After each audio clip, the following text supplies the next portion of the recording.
Alright, magandang hapon sa inyong lahat dyan ng mga nanonood. Andito pa rin tayo sa Davao City at nagva-vlog. Ibig sabihin ay i-feature ho natin itong Davao City Coastal Road sunset, no? During sunset, di ba napakaganda, no? Yan. Orange sky. Mga sunset, ganda tignan. Tapos, yung coastal road ho natin ngayon ay hindi pa siya makikita yung mga pailaw. Gawa nung hindi pa nagla-light up yung ilaw kasi alas 5 pa lang.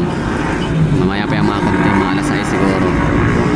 So ito yung pinakadulo ng coastal road. Di ba ganda ng ano, no, dagat, no, nagre-reflect yung ano, araw. Tapos ito yung coastal road dito na area. Yan, kita natin may mga dumadaan ng mga sasakyan. Ganda, napakalinaw ng dagat. Ibig sabihin na ano lang, hindi siya maalon. So tama lang yung klima natin dito. So mula dito tanaw natin yung coal power plant, no, ng Aboitiz. So coastal road mula sa Punta Dumalag, kita natin dito. And susundan natin ang coastal road na yan hanggang sa tayo ay makarating sa Bukana Bridge. Meron tayong nakitang ano dito. Meron tayong nakitang tawag dyan, Ferris wheel, no? Rio Carnival. So sitting na sila. Lapit na yan sila mag-open. Baka mamaya no? O bukas. Tingnan natin. Alright, Rotonda, runabout ng Times Beach.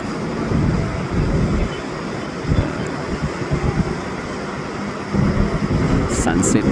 Magkukilimlim na. Didilim na.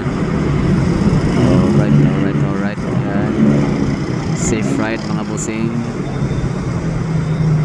4.4 kilometer ay tatakbuhin siya ng 12 minutes to 15 minutes dahil sa traffic, lalo kapag ka peak hour.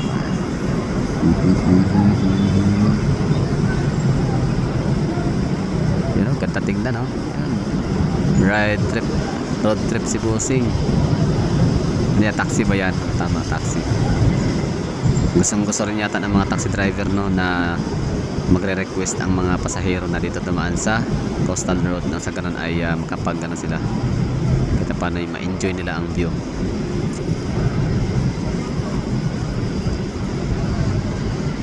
Nice one, galing.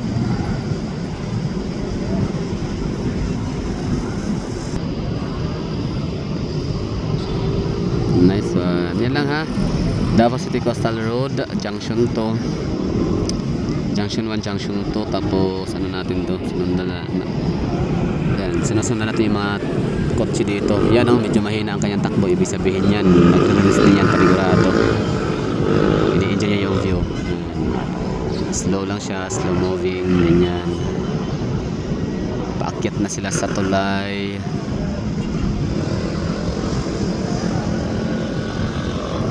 Yan, dandahan lang siya. Yun, first time niya siguro mapadaan sa tulay na yan. Yan, kasi slow motion siya, di ba? Slow moving. Dandahan lang kasi nagpa-vlog ho siya. Shout out. Yan, ang galing. Alright, nasa tulay na. The most awaited moment, no? Yan, dandahan lang ang takbo at nang mas ma-enjoy ang napakagandang view. Alright, as usual, Davao City keeping our environment green, no? So yeah, marami tayong mga nakikita dyan ng mga punong kahoy. Alright, that's the tulay. Ganda, no? Ganda ng tulay. The best. Yan, enjoy mga bossing, mga madam sa inyong road trip. Mag-ingat syempre. Bawal managasa ng mga nagbibisikleta, ha? Respeto sa mga siklista. May karapatan din yung mga yan na mag-enjoy sa ating napakagandang coastal road sa Davao City. Nice, ayan na.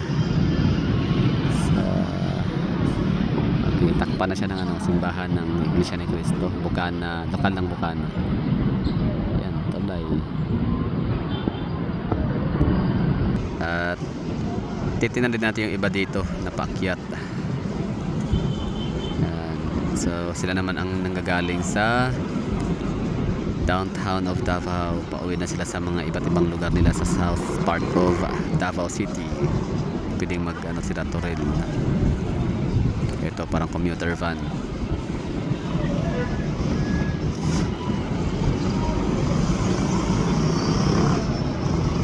Commuter van ba yan? L300 van. Hindi, commuter van nga.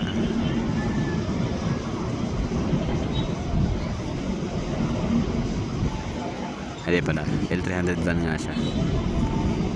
Okay. Unahan na natin siya. Patay sa iba. Yan, SUV. Diba? Nag-i-enjoy sila sa view ng Davao City Coastal Road.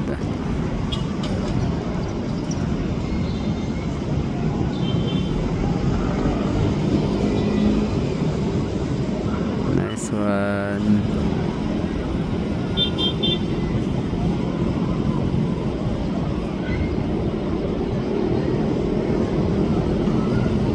Di ba no? Ganda tignan no? Mga ano natin, mga biyahedor, mga kabayan natin, mga Pilipino, Mindanaoan, Davaoenyo. Talagang nag-i-enjoy sila sa ating Davao City Coastal Road. So, katapano no? Okay na. Pero basta madaliin sana yung ano, yung ating Rojas segment, yung kabilang lane. Madaliin ha na 101% naman na pulido, hindi yung minamadali bara-bara, di ba? Waras-waras. Ito yung may kalidad din naman sana.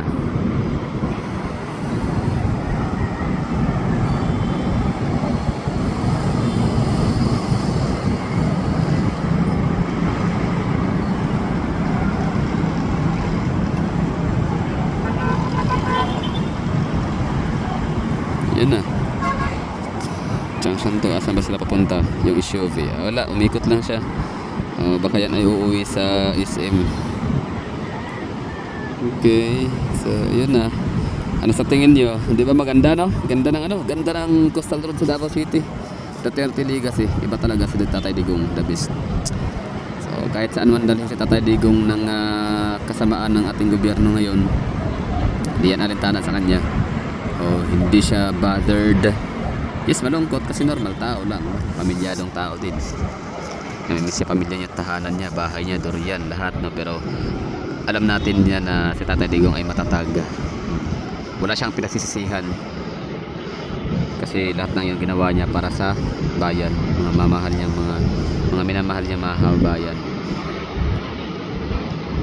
Wait lang, anong tulay ito? Okay, Talomo. Kita pala natin dito no, yung Talomo Bridge.